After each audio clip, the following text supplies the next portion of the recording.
Hi అండి. నమస్తే. Welcome back to మా ఇంటి వ్లాగ్. ఎలా ఉన్నారు? అందరూ బాగున్నారు కదా! ఈరోజు కూడా ఒక మంచి స్కిన్ వైట్నింగ్ సోప్‌తో మీ ముందుకొచ్చేస్తున్నానండి. సో, ఈ స్కిన్ వైట్నింగ్ సోప్ ఎలా తయారు చేసుకోవచ్చు అనేది కూడా మీ అందరితో షేర్ చేసుకుంటా ఉన్నాను. సో, తప్పకుండా చూడండి ఎండింగ్ వరకు మీకు అర్థమవుతుంది. మధ్యలో స్కిప్ చేసేసినారంటే మీకు అస్సలు అర్థమవ్వదు. ఈ స్కిన్ వైట్నింగ్ సోప్ ఎలా తయారు చేసుకోవచ్చు అనేది కూడా ఈజీగా, సింపుల్‌గా మన ఇంట్లో ఉండే వస్తువులతోనే మనము స్కిన్ వైట్నింగ్ సోప్ అనేది తయారు చేసుకోవచ్చునండి. ఈ సోప్ వాడటం వల్ల స్కిన్ వైట్‌గా, బ్రైట్‌గా, స్మూత్‌గా, షైనీగా చాలా బావుంటుంది. సో, తప్పకుండా చూడండి ఎండింగ్ వరకు. మధ్యలో స్కిప్ చేసేస్తే మీకు అస్సలు అర్థమవ్వదు. సో, మన ఛానల్‌లో వీడియోస్ అనేది కొంచెం లేట్ అయినాయండి. ఏమనుకోవద్దు. సో, నాకు కొంచెం హెల్త్ అనేది బాలేదు. కాలు ఫ్రాక్చర్ అయింది. దానివల్ల నేను వీడియోస్ అనేది అప్‌లోడ్ చేయలేదండి. కొంచెం లేట్ అయింది. సో, ఇంగ నుంచి అయితే వీడియోస్ అనేది కంటిన్యూగా వచ్చాంటాయి. సో, ఈ వీడియోస్ ఎక్కువ మందికి రీచ్ అవ్వాలంటే తప్పకుండా మీరు ఒక లైక్ చేసి మన ఛానల్ సబ్స్క్రైబ్ చేసుకొని నన్ను ఇలాగే సపోర్ట్ చేయాలని మనస్ఫూర్తిగా కోరుకుంటా ఉన్నాను. సో, లేట్ చేయకుండా వీడియో అనేది స్టార్ట్ చేసేద్దాము. సో, తప్పకుండా మీరందరూ కూడా ఈ వీడియోస్‌కనేది లైక్ ఇచ్చారని అనుకుంటా ఉన్నాను. సో, ఫస్ట్ అయితే ఇక్కడ నేను పేర్ సోప్ అయితే ఒకటి తీసుకున్నానండి. 100 గ్రామ్ పేర్ సోప్ అయితే తీసుకున్నాను. గ్లిజరింగ్ అనేది తీసుకున్నాను. బ్రూ కాఫీ పౌడర్ అయితే ఒక ప్యాకెట్ అయితే తీసుకున్నాను. ఇదొచ్చేసి రూ. 5 ప్యాకెట్ అండి. సో, మామూలుగా మీరు రూ. 2 ప్యాకెట్ అయినా ఏసుకోవచ్చు బ్రూ అయితే సో, నేను 100 గ్రామ్ సోప్ అనేది తీసుకున్నా కాబట్టి ఈ మాదిరిగా రూ. 5 ప్యాకెట్ అనేది తీసుకున్నాను. బియ్యపు పిండి వచ్చేసి ఒక 2 స్పూన్లు అనేది తీసుకోవాలా. సో, ఈ అన్నీ కూడా మనం కలిపి సోప్ తయారు చేసుకొని డైలీ యూజ్ చేసినామంటే స్కిన్ అనేది వైట్‌గా, బ్రైట్‌గా, స్మూత్‌గా చాలా బావుంటుందండి.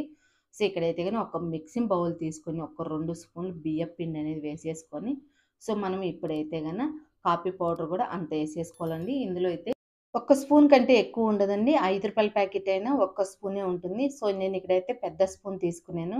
ఈ స్పూన్‌కైతే ఒక్క స్పూనే వచ్చింది. సో, మీరు రూ. 2 ప్యాకెట్ తీసుకుంటే బ్రూ ప్యాకెట్ సో, 2 తీసుకోండి. లేదంటే ఈ మాదిరిగా రూ. 5 ప్యాకెట్ తీసుకుంటే ఒక్క స్పూన్ ఉంటుంది పెద్ద స్పూన్‌తో. సో, గ్లిజరింగ్ వచ్చేసి ఒక 1/4 టీ స్పూన్ అంతా వేసుకోవాలా. సో, ఎక్కువ వేసుకోకూడదండి. 1/4 టీ స్పూన్ అంతా వేసుకోవాలా. మీ దగ్గర విటమిన్ ఈ క్యాప్సూల్ ఉంటే అదైనా ఏసుకోండి. లేదంటే గ్లిజరింగ్ ఉంటే గ్లిజరింగ్ ఏసుకోండి. సో, ఇక్కడ పాలొచ్చేసి మనము ఒక 2 స్పూన్లు ఫస్ట్ ఏసుకొని ఈ మాదిరిగా బాగా మిక్సింగ్ అనేది చేసుకోవాలా. సో, ఈ మాదిరిగా మిక్స్ చేసేసుకున్నాక మనకు మళ్ళా గట్టిగుంటదండి. సో, మళ్ళా గూడా కొద్దిగా అనేది వేసుకోవాలా. ఈ మాదిరి మిక్స్ చేసేసినాక కొంచెం గట్టిగా ఉంటుంది. సో, ఇప్పుడు మనము కస్తూరి పసుపు పొడి వచ్చేసి ఒక 1/4 టీ స్పూన్ అంతా వేసుకొని, పాలు ఇంకా ఒక స్పూన్ ఏసుకొని బాగా ఉంటలు లేకుండా మిక్సింగ్ అనేది చేసుకోవాలా. బాయ్స్ ఈ సోప్ యూజ్ చేయాలనుకుంటే పసుపు పొడి అనేది స్కిప్ చేసేయాల. గర్ల్స్ అయితే పసుపు పొడి కూడా ఏసుకోవచ్చు. సో, ఈ మాదిరి మిక్స్ చేసేసుకొని పక్కన పెట్టేసుకొని, ఇక్కడ పేర్ సోప్ అయితే చిన్న చిన్న పీసులు మాదిరిగా కట్ చేసేసుకోవాలా. సో, మీరు పేర్ సోపు బదులు సోప్ బేస్ కూడా తీసుకోవచ్చునండి. లేదంటే చంద్రిక గ్లిజరింగ్ సోప్ కానీ, లేదా రోజ్ వాటర్ సోప్ కానీ తీసుకోవచ్చు. గ్లిజరింగ్ సోపే తీసుకోవాలా. సో, ఈ మాదిరిగా చిన్న చిన్న పీసులు మాదిరిగా కట్ చేసేసుకోవాలా. సో, ఫాస్ట్‌గానే మెల్ట్ అయిపోతుందండి. మనం గ్లిజరింగ్ సోపే తీసుకోవాలా. సో, ఈ మాదిరిగా మనం తురుముకోవచ్చు. లేదంటే ఈ మాదిరిగా చిన్న చిన్న పీసులైనా కట్ చేసేసుకోవచ్చు. ఫాస్ట్‌గానే మెల్ట్ అయిపోతుంది. సోపు మనం ఎప్పుడైనా కానీ చేసినప్పుడు డబుల్ బాయిలింగ్ చేసుకోవాలండి. సో, ఈ మాదిరిగా చిన్న చిన్న పీసులన్నీ కట్ చేసేసి ఒక బౌల్‌లో ఈ మాదిరిగా వేసేసుకోవాలా స్టీల్ బౌల్‌లో.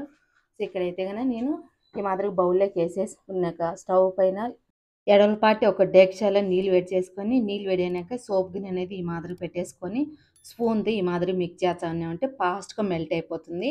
ఎక్కువ టైం పట్టదండి. ఫాస్ట్‌గానే సోప్ అనేది మెల్ట్ అయిపోతుంది. సో, మనం స్పూన్‌తో ఈ మాదిరి మిక్స్ చేసుకుంటా ఉండాలా. స్టవ్ అనేది హైలో పెట్టకూడదు. మీడియంలో పెట్టుకొని మనం సోప్ అనేది మెల్ట్ చేసుకోవాలి. ఈ మాదిరిగా మెల్ట్ అయిపోయినాక, మనం మిక్స్ చేసిన పేస్ట్ అంతా కూడా ఇందులో ఏసేసుకోవాలి మొత్తం గూడా. సో, ఎప్పుడైనా కానీ నీళ్ళనేది ఎక్కువ యాడ్ చేసినారంటే సోప్ అనేది అస్సలు గట్టిగా అవ్వదు.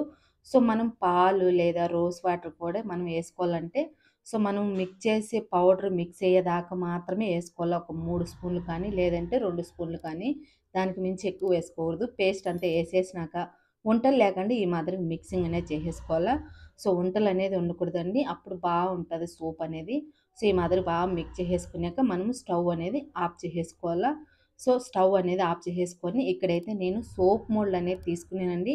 సో, ఒకవేళ మీ దగ్గర సోప్ మోల్డ్ లేకపోతే ప్లాస్టిక్ డబ్బాలలో కూడా చేసుకోవచ్చునండి. సో, సోప్ మోల్డ్‌కొచ్చేసి కొద్దిగా కోకోనట్ ఆయిల్ గానీ, లేదంటే వ్యాజిలిన్ గానీ అప్లై చేసుకొని, అప్పుడు మనం సోప్ బేస్ అనేది ఇందులో వేసుకోవాలా. సో, సోప్ సైజు మనకు ఒక్క సోప్ కానీ, లేదంటే 2 సోప్స్ కానీ, 3 సోప్స్ కానీ చేసుకోవచ్చునండి. సోప్ సైజు మనకు పెద్దదిగా ఉండాలంటే ఒక్క సోపు లేదా 2 సోప్ అయినా చేసుకోవచ్చు. లేదంటే 3 సోప్స్ అయినా చేసుకోవచ్చు. కోకోనట్ ఆయిల్ అంతా కూడా అప్లై చేసేసినాక మనం సోప్ పేస్ట్ అంతా కూడా ఇందులో ఏసేసుకోవాలా. సో నేనైతే మీడియం సైజు సోప్స్ అనేది 3 అనేది వేస్తా ఉండానండి. సో బావుంటాయి. సో కొంచెం చిన్న సైజ్ అయినా పర్లేదు. సో ఈ మాదిరిగా మొత్తం గూడా ఏసేసినాక మనము బయటని ఒక 2 గంటల సేపు అలాగే వదిలేసేయాలండి. అప్పుడు సోప్ అనేది గట్టిగుంటుంది. ఫ్రిడ్జ్‌లో మాత్రం అస్సలు పెట్టకూడదు. సో బయట 2 గంటల సేపు ఉండిందంటే సోప్ అనేది గట్టిగా అయిపోతుంది. సో ఒకసారి ఈ మాదిరిగా డిప్ చేసేసినామంటే చిన్న చిన్న బలూన్స్ మాత్రమే పోతాయి. సో బయటనే మనం 2 గంటల సేపు మనం అలాగే వదిలేసినామంటే మనం షాప్‌లో నుంచి తెచ్చుకుంటే సోప్స్ ఎలా ఉంటుందో సేమ్ అదే మాదిరిగా వచ్చింది సోప్ అయితే గిన. సో 2 గంటల తర్వాత అయితే సుజ్జం సోప్ గట్టిగయినాక సో ఇక్కడైతే గిన 2 గంటల తర్వాత చూడండి సోప్ అయితే గిన ఎంత బాగా గట్టిగా అయిపోయిందో.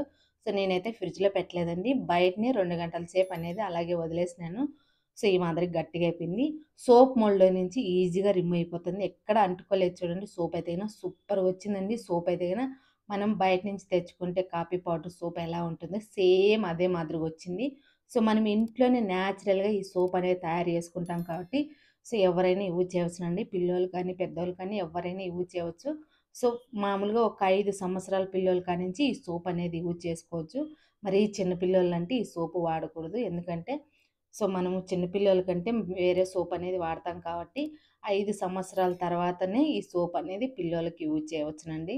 సో ఈ మాదిరిగా సోప్ అనేది మనం తయారు చేసుకొని మనం ఇంట్లో స్టోర్ చేసి పెట్టుకున్నామంటే నెల కానీ, 2 నెలలు కానీ మనం సోప్స్ అనేది యూజ్ చేసుకోవచ్చు. సో, ఈ సోపు మనం డైలీ వాడటం వల్ల మన స్కిన్ అనేది వైట్‌గా, బ్రైట్‌గా, స్మూత్‌గా, షైనీగా ఉంటుంది. అలాగే మనకెక్కువ పిగ్మెంటేషన్ కానీ, డార్క్ సర్కిల్స్ కానీ, లేదా ఎక్కువ మనకు పింపుల్స్ వల్ల వచ్చిన మచ్చలున్నీ కూడా ఈజీగా తొలగిపోతాయండి. స్కిన్ అనేది సూపర్‌గా వచ్చింది. ఒకసారి ట్రై చేయండి. అప్పుడు మీకే తెలుస్తుంది. ఇక్కడ నేనైతే చేతికనేది అప్లై చేసి చూపిచ్చా చూడండి. ఎలా వచ్చేది కూడా మీకే తెలుస్తుంది. సో, నేనిక్కడైతేను పేస్‌కనేది వేయలేదండి. ఎందుకంటే కాలు కొంచెం ఫ్రాక్చర్ అయింది కాబట్టి ఎక్కువ సేపు నేను నిల్చుకోలేను. సో, అందుకని నేను పేస్‌కనేది వేయకుండా ఈ మాదిరిగా హ్యాండ్స్‌కి మాత్రమే సోప్ అనేది అప్లై చేసి చూపిచ్చా చూడండి. సో, వాష్ చేసేసినాక ఇది చూడండి ఎంత బాగొచ్చిందో స్మూత్‌గా చానా బాగొచ్చింది. సో, తప్పకుండా మీరు గూడా ట్రై చేసి మీకెలా అనిపిచ్చిందనేది నాకు కామెంట్ చేయటం అస్సలు మర్చిపోద్దు. చూడండి ఇక్కడ 2 హ్యాండ్స్ గూడా ఇక్కడ పెట్టినా చూడండి. డిఫరెన్స్ మీకే తెలుస్తుంది కదా! సో, ఇంతేనండి ఈరోజు వీడియో అయితే గన. ఈ వీడియో మీకు నచ్చితే ఒక లైక్ చేయండి. మన ఛానల్ ఎవరైనా ఫస్ట్ టైమ్ చూసినట్టయితే గన ప్లీజ్ సబ్స్క్రైబ్ చేసుకోండి. పక్కనే ఉన్న బెల్ ఐకాన్ క్లిక్ చేసినారంటే నేను చేసే ప్రతి వీడియో మీకు నోటిఫికేషన్ వచ్చింది ఫ్రెండ్స్ మిస్ కాకుండా. సో, తప్పకుండా ఈ వీడియోస్‌కి మీరందరూ కూడా లైక్ చేసి నన్ను ఇలాగే సపోర్ట్ చేస్తారని మనస్ఫూర్తిగా కోరుకుంటా ఉన్నాను. ఇంకొక మంచి యూజ్‌ఫుల్ వీడియోతో మీ ముందుకొచ్చాను. బాయ్.